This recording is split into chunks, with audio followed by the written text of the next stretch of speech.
स्वागत है आपका महाराष्ट्र जीवन न्यूज़ चैनल में। मैं हूं सबाहत।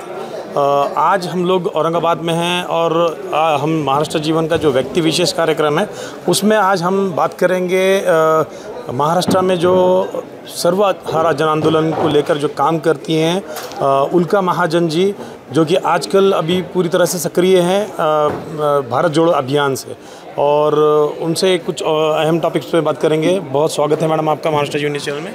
धन्यवाद। सबसे पहले तो एक बात मैं ये कहूँगा मैडम कि आपका जो काम शुरू हुआ है वो सर्वहारा जन आंदोलन से है।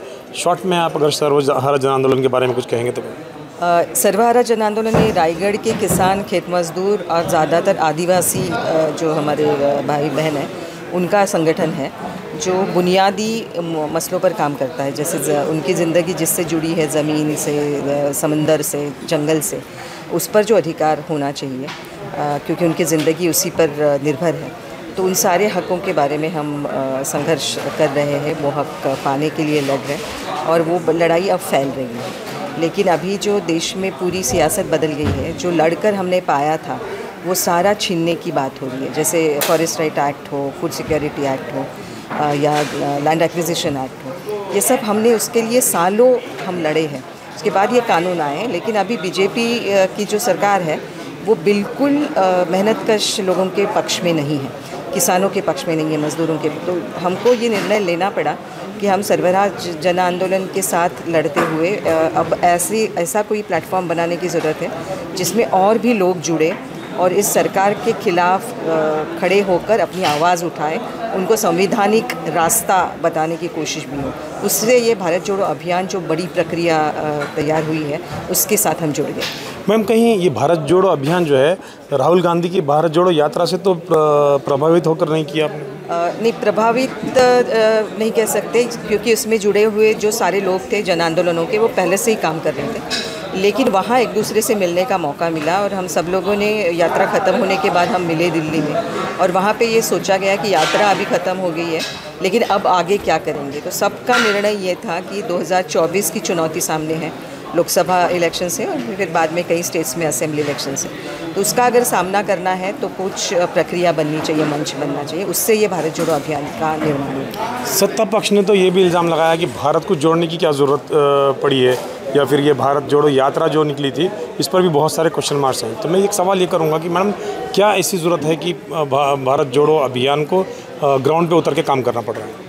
नहीं, भारत जोड़ो ये संदेश बहुत ही अहम है, बहुत महत्वपूर्ण है, क्योंकि उसको तोड़ने की ही कोशिश कर रही है। तो जो सियासत में है वो ऐसी बात करेंगे ही, क्योंकि वही खुद वो तोड़ने वाले हैं। तो जब जाति के आधार पर, मजहब के नाम पर, कौम के आधार पर तोड़ा जा रहा है समाज को और देश को, उसको जोड़ने की बहुत ही बेहद ज़रूरत है, और ये आज का अहम मसला है।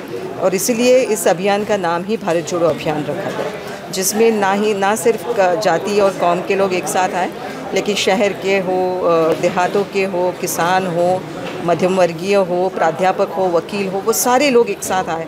तो इस भारत जोड़ो अभियान में रिटायर्ड गवर्नमेंट ऑफिसर्स से लेकर किसान और खेत मजदूरों तक बहुत रेंज है जो लोग इसमें शामिल हो गए। क्या असरात नज़र आए आपको भारत जोड़ो आंदोलन के लोकसभा इलेक्शंस के अंदर? भारत जोड़ो अभियान ने पूरे देश भर में लगभग 155 लोकसभा प्रत्याशी जहाँ पर थे, वहाँ इंडिया अलायंस के साथ काम किया, और वो 155 में से 75 सीट पर इंडिया के कैंडिडेट्स चुनकर आए हैं। महाराष्ट्र में 23 हमारी फोकस्ड टारगेटेड कॉन्स्टिट्यूंसीज थी, जहाँ पे एकदम दिल जान लगाकर काम हुआ है। वहाँ 23 में से 17 सीट पर महाविकास आघाड़ी या इंडिया को के कैंडिडेट्स को जीत कर आए हैं। अभी भारत जोड़ो अभियान का महाराष्ट्र के जो इलेक्शंस हैं उसको लेकर क्या है आपका प्लान? उसको लेकर अभी काम ये चल रहा है, क्योंकि लोकसभा चुनाव में जिस कदर काम हुआ है, और ख़ास करके सामाजिक संगठन, जन आंदोलनों ने भारत जोड़ो अभियान और अन्य प्रक्रियाएं भी हैं, उन सब ने मिलकर काम किया है। उसकी बिल्कुल दखल तीनों मुख्य पार्टियां जो है महाराष्ट्र में उन्होंने ली है, और अब काफ़ी हद तक प्रक्रिया आगे बढ़ गई है। उन तीनों के साथ कोऑर्डिनेशन में काम अभी आगे बढ़ रहा है, इस बार हमने जनता का मैनिफेस्टो भी सामने लाया है, जिसको स्वीकारा गया है तीनों पार्टियों की ओर से। महाविकास आघाड़ी का जो मैनिफेस्टो बनेगा उसमें से कई सारे मुद्दे ये जनता के आग्रहनामा से उठाए हुए मुद्दे होंगे। स्टेट लेवल पे कोऑर्डिनेशन हो रहा है, असेंबली लेवल पे भी कोऑर्डिनेशन। अब जैसे ही प्रत्याशी घोषित किए जाएंगे उसके बाद वो प्रक्रिया भी शुरू हो जाएगी। तो अभी माहौल बहुत अच्छा है, बहुत ज़्यादा पेच है।